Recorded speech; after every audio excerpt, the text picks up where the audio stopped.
No parezcas tan patética, Hannah. La voz de mi madre atravesó el cálido murmullo de la chimenea. Dios, siempre estás tan desesperada por limosnas. Es vergonzoso. Estábamos sentados en el comedor del refugio de invierno de mi familia en Aspen. Las copas de cristal brillaban bajo el candelabro y el olor a pino caro llenaba el aire. Mi abuelo, Arthur, acababa de repartir 3 sobres. Dentro del mío había un cheque por $20,000. Antes de que pudiera procesar la cifra, mi madre, Patricia, me lo arrebató de la mano. Se rió, un sonido agudo y quebradizo que me revolvió el estómago. Oh, papá, basta ya, dijo, agitando el cheque como si fuera un trozo de basura. Sabes que estos son de tu antigua cuenta cerrada. No les des falsas esperanzas. Mi hermano Jacob no dudó. Hizo una bola con su cheque y lo arrojó al fuego crepitante. Buena esa, abuelo, dijo con desdén. Siempre con tus bromas. Mi hermana Madison soltó una risita e hizo lo mismo. Me quedé helada. Miré a Arthur. Estaba temblando, con un aspecto frágil en su enorme sillón. Pero entonces, por una fracción de segundo, lo vi. Un guiño diminuto, casi imperceptible. No dije ni una palabra. Tomé el cheque de la mesa donde mi madre lo había descartado, lo doblé con cuidado y me lo metí en el bolsillo. Mi rostro estaba inexpresivo, pero mi corazón martilleaba contra mis costillas. Deja un comentario y cuéntame. ¿Alguna vez has sido el único en la habitación que sabía la verdad, pero tuviste que guardar silencio para sobrevivir? Quiero oír tu historia. No dormí esa noche. Dejé el cheque en mi mesita de noche y lo miré fijamente hasta que el sol salió sobre las montañas, pintando la nieve de afuera de un color púrpura amoratado. A las 9 en punto de la mañana, entré en la sucursal del banco local. No esperé en la fila. Fui directamente a la cajera, una mujer llamada Brenda que parecía haberlo visto todo, y deslicé el papel sobre el mostrador de mármol. Necesito verificar esto, dije. Mi voz era firme, pero mis manos estaban frías. Brenda se ajustó las gafas. ¿Tecleó? Entrecerró los ojos mirando la pantalla. Luego volvió a teclear. Contuve la respiración, esperando la risa, esperando que me dijera que era de utilería, una broma, un trozo de basura del que mi madre tenía razón en burlarse. Es válido, dijo Brenda, sellándolo sin pestañear. Los fondos están disponibles de inmediato. ¿Quiere un recibo? Me quedé mirando el pequeño trozo de papel que me entregó. Saldo actual, $20,412. Los $412 eran míos, las migajas que había ahorrado de trabajos como freelance. Los 20,000 eran de Arthur. Eran reales. Me senté en mi coche en el aparcamiento y simplemente miré el recibo. Para ellos no era una cantidad de dinero que cambiara la vida. Mis padres gastaban eso en vino en un buen mes. Pero para mí, era oxígeno, y era una prueba. Tienes que entender las matemáticas de mi familia para comprender por qué esto dolía tanto. En la casa de los Fletcher, el dinero no era una moneda de cambio. Era un arma. Crecí oyendo que vivíamos cómodamente. Pero cada vez que necesitaba algo, un portátil para la escuela de diseño, un tutor de cálculo, el pozo estaba seco. Recuerdo vívidamente hace 2 años, vivía en un apartamento en un sótano en Denver que olía a tierra húmeda y arena para gatos. Cenaba fideos instantáneos 5 noches a la semana porque tenía que pagar mis propias licencias de Adobe Creative Suite para mantener a flote mi negocio de freelance. Le pedí a mi padre, Gregory, un pequeño préstamo, solo $2,000, para mejorar mi tarjeta gráfica y poder renderizar modelos 3D más rápido. Me miró por encima de sus gafas sin montura y suspiró. Hannah, no podemos simplemente regalar dinero. Tienes que aprender el valor de $1. Si no puedes financiar tu pequeño pasatiempo artístico, tal vez deberías conseguir un trabajo de verdad. 2 días después, mi hermano Jacob apareció en la entrada con un Range Rover nuevo. $80,000. No tenía trabajo.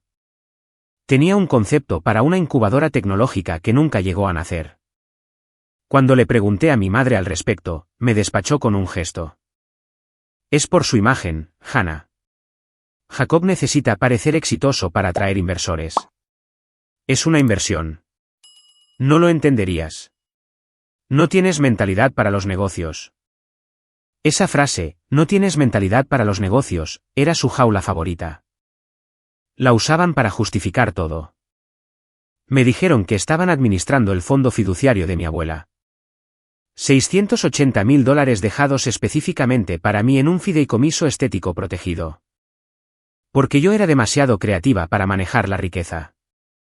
Decían que me estaban protegiendo de la inflación. Sentada en ese coche helado, mirando el comprobante de depósito, las piezas encajaron. El Range Rover, las vacaciones constantes, las inversiones en las startups fallidas de Jacob. No era dinero de la familia, era mi dinero. No me estaban protegiendo de la inflación. Estaban protegiendo su estilo de vida de mi propiedad. Miré el recibo una última vez. No sentí el alivio que esperaba. Sentí una claridad fría y aguda. Pensaban que yo era solo un artista, alguien que coloreaba dentro de las líneas. Olvidaron que mi trabajo no es solo hacer las cosas bonitas. Mi trabajo es darme cuenta cuando un píxel está fuera de lugar. Mi trabajo es ver la estructura detrás de la fachada.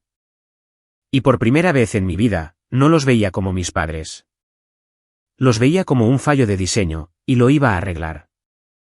Conduje directamente a la finca de Artur. No era el refugio principal donde se alojaba la familia. Era su residencia privada. Una casa de piedra más pequeña apartada en el bosque, el único lugar que mi madre rara vez visitaba porque decía que olía a libros viejos y a pelo de perro. La puerta estaba sin cerrar. Lo encontré en su estudio, sentado junto a la ventana, viendo nevar. Ya no parecía frágil. Parecía un hombre que había estado esperando. «Fuiste al banco», dijo. No se dio la vuelta. «Pasó», respondí, de pie en el umbral. $20.000. «¿Por qué?» Artur giró su silla. Sus ojos eran agudos, azules y penetrantes. Despojados de la confusa niebla que mostraba cerca de mis padres. Porque necesitaba saber si alguien en esta familia todavía tenía agallas. Jacob quemó el suyo. Madison quemó el suyo. Tú conservaste el tuyo. Señaló la silla frente a él. Siéntate, Hannah. No tenemos mucho tiempo antes de que se den cuenta de que te has ido. Me senté. El fondo fiduciario, dije. Ha desaparecido, ¿verdad? Artur suspiró. Un sonido pesado que pareció retumbar en su pecho. Lo sospecho. Tu abuela te dejó ese dinero. $680.000. Se suponía que te lo entregarían cuando cumplieras 25. Gregory me dijo que lo aplazaste. Me mostró correos electrónicos supuestamente tuyos diciendo que no estabas lista. Nunca envié esos correos, dije con voz fría. Ahora lo sé, dijo Artur. Pero necesito pruebas. Soy viejo, Hannah. Pero no estoy muerto. No puedo simplemente acusarlos sin evidencia o me declararán incompetente y tomarán el control de todo antes de que pueda detenerlos. Ya están hablando del poder notarial. Mi teléfono vibró. Era un mensaje de Patricia. ¿Dónde estás? Jacob necesita ese logo para su presentación antes del mediodía. No seas egoísta. Le mostré la pantalla a Artur. Lo leyó y se burló. ¿Egoísta? Esa es su palabra favorita para ti, ¿no es así? Si no lo hago, me cortarán el grifo, dije. Pagan mi factura de teléfono. Son CEO firmantes de mi contrato de alquiler. Déjalos, dijo Artur. Ahora tienes $20.000. Eres libre. Miré el mensaje de nuevo. Jacob necesita ese logo. Durante años, había saltado cada vez que chasqueaban los dedos. Había diseñado sus tarjetas de Navidad, los logos de sus negocios, los sitios web de sus proyectos de vanidad, todo gratis. Todo mientras me decían que mi trabajo era bonito pero no una carrera de verdad. Escribí una respuesta. No. La respuesta fue inmediata. 3 puntos bailando furiosamente. Luego, perdona, ¿Con quién te crees que estás hablando? Pequeña mocosa desagradecida. Te damos un techo. Te alimentamos. Haz esto. O no te molestes en venir a cenar. Sentí una extraña sensación en el pecho. No era miedo. No era culpa.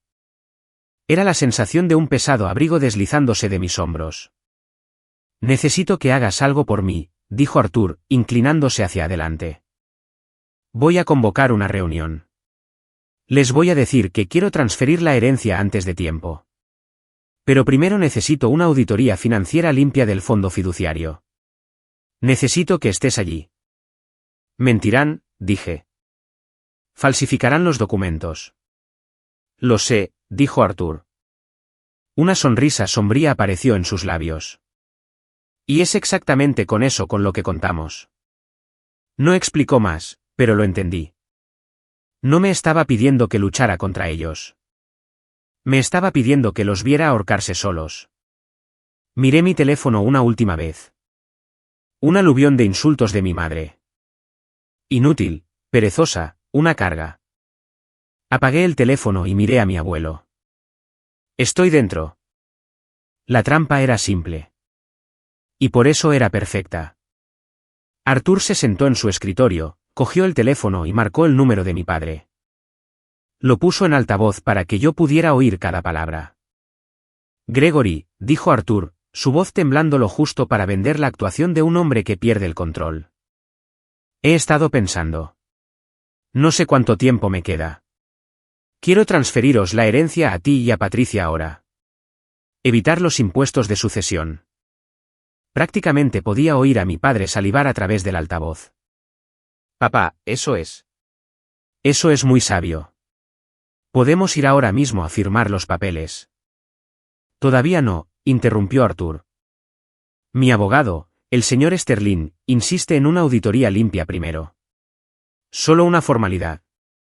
Trae los estados financieros del fondo fiduciario de Hannah a su oficina mañana al mediodía, solo para demostrar que todo se ha gestionado correctamente. Una vez que el dé el visto bueno, los 20 millones son vuestros. Hubo una pausa. Un silencio tan espeso que podrías ahogarte en él. Por supuesto, balbuceó Gregory. Tenemos todos los registros. Estaremos allí. Arthur colgó y me miró. Ahora, a esperar. No esperé de brazos cruzados. Abrí mi portátil. Verás, durante la última década, fui el soporte técnico designado para la familia Fletcher. Configuré sus iPhones, su Wi-Fi y establecí su almacenamiento en la nube. Nunca cambiaron las contraseñas porque no podían molestarse en recordar unas nuevas. Me consideraban la empleada, y no escondes cosas de la empleada porque no crees que sea lo suficientemente inteligente como para entender lo que está viendo. Inicié sesión en la cuenta familiar de la nube. Estuvo tranquilo durante una hora, y luego comenzó el pánico digital. Vi las notificaciones de sincronización de archivos aparecer en mi pantalla en tiempo real. Era como ver la escenificación de la escena de un crimen desde un satélite. Cargar plantilla de extracto de chase, JPG. Cargar borrador un fondo fiduciario, DocX. Cargar borrador V2 fondo fiduciario, PDF. Mis padres se estaban apresurando. No tenían los registros porque el dinero no existía. Así que estaban haciendo lo único que sabían hacer. Estaban fabricando una realidad que les convenía. A las 11:45 de la noche, apareció un archivo final. Extracto fondo fiduciario, DIC, final, PDF.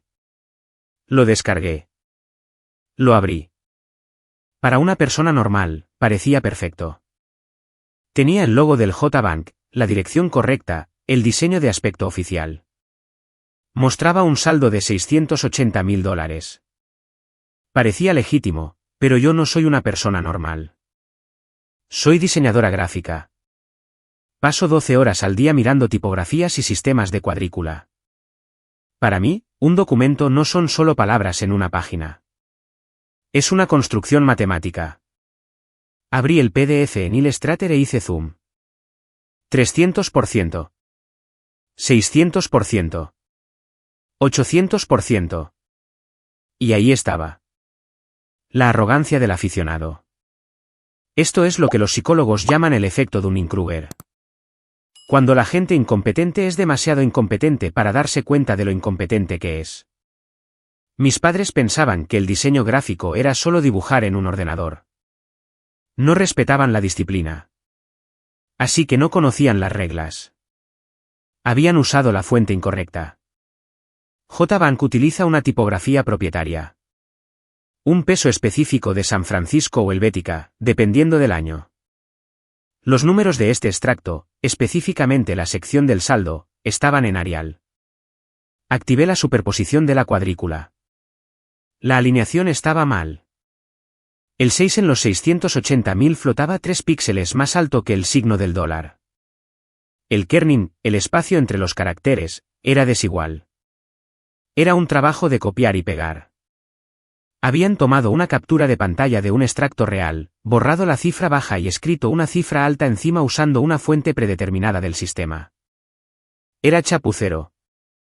Era insultante. Y era exactamente lo que necesitábamos. Comprobé los metadatos del archivo. Creado, ayer, 11:42 de la noche. Aplicación, Adobe Photoshop CS6. Autor, MacBook Pro de Gregory. No solo habían mentido. Habían creado una huella digital de su crimen. Estaban tan confiados en su propia superioridad, tan seguros de que Arthur estaba senil y yo era estúpida, que me habían entregado el arma homicida con sus huellas por todas partes. Guardé el archivo en mi disco duro externo. Luego guardé el informe de metadatos. Miré a Arthur. Mordieron el anzuelo. ¿Hicieron un buen trabajo?, preguntó. No, dije, cerrando mi portátil. Usaron Arial. Arthur sonrió. Nos vemos en la sala de juntas.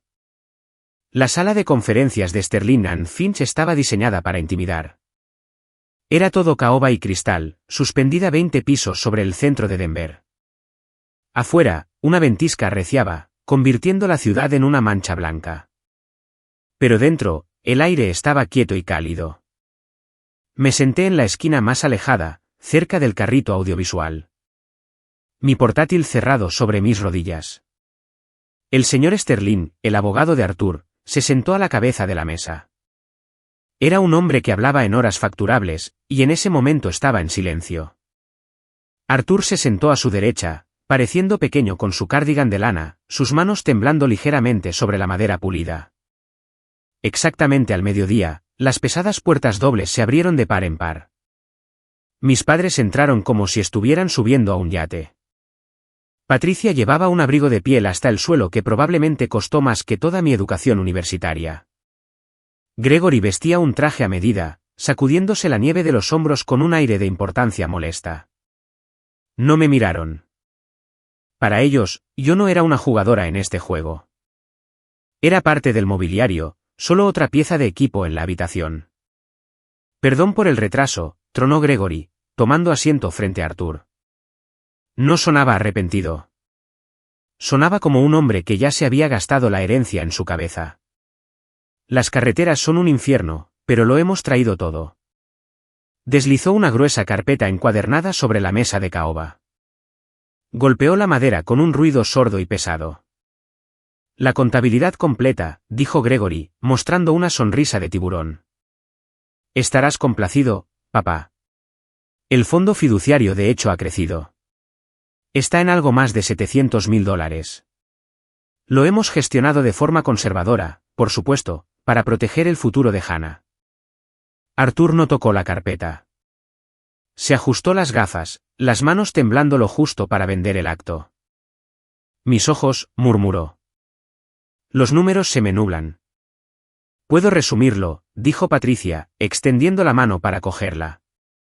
No, replicó Arthur, haciéndome un gesto. Hannah, ponlo en la pantalla grande. Quiero los detalles. Grandes y claros. Gregory dudó, luego se relajó. Para él, yo era solo el soporte técnico, no una amenaza. Adelante, dijo mientras yo conectaba el portátil. Patricia siseó. No rompas nada. Intenta no avergonzarnos. No te preocupes, dije con calma. Se me dan bien los elementos visuales. El documento llenó la pantalla de 80 pulgadas. $680.000. Limpio, convincente. Todo está en orden, dijo Gregory. Arthur se inclinó hacia adelante. Parece impresionante. Dejé que el silencio respirara. Luego hablé. Siempre dijiste que el diseño era solo dibujar. Déjame mostrarte lo que es en realidad. Hice zoom. El saldo explotó en la pared. Este 6 flota 3 píxeles por encima de la línea de base, dije. Es un error de arrastrar y soltar. Apareció una cuadrícula roja. Luego, contornos azules. Arial regular, continué. Fuente predeterminada de Word. Photoshop CS6. Sin biblioteca de fuentes. Superpuse texto verde. Y esto es San Francisco. La fuente que JBank realmente usa. Diferente kerning, diferentes curvas. La vuestra es incorrecta. La habitación se congeló. No obtuvisteis esto de un banco, dije. Lo construisteis, y mal. Está mintiendo, gritó Patricia. Preguntémosle al archivo, dije. Los metadatos aparecieron. Creado, anoche. Aplicación, Adobe Photoshop CS6. Autor, MacBook Pro de Gregory. Mi padre se puso pálido. Falsificasteis un documento financiero, dije. Eso es fraude. Patricia gritó y buscó su teléfono. Llámalos, dijo Arthur con calma. Se enderezó en ese momento. Firme. Le pedí a Hannah que auditara la cuenta porque sabía que habíais robado el dinero. Solo necesitaba pruebas. Lo tomamos prestado, susurró Gregory. Para Jacob. El señor Sterling abrió su carpeta. Cláusula de no impugnación, leyó. El fraude anula la herencia. La cerró. No solo acabáis de confesar el robo de $680.000. Os acabáis de desheredar de un patrimonio de $20 millones. La seguridad los escoltó fuera. Patricia me agarró del brazo. Somos tu familia. No, dije en voz baja. Solo soy la empleada, y la empleada acaba de renunciar. Más tarde, Arthur me puso una mano en el hombro. Estás de duelo, dijo. La claridad es cara. Te cuesta tus ilusiones. Tenía razón. 6 meses después, el refugio se vendió. El dinero fue devuelto. Fundé mi propia firma especializada en análisis forense de documentos. Arthur y yo pasamos la Navidad en Hawái. Mi madre llamó la semana pasada. Silencié el teléfono y volví al trabajo. La competencia no es ruidosa, pero pone fin a las cosas de forma permanente.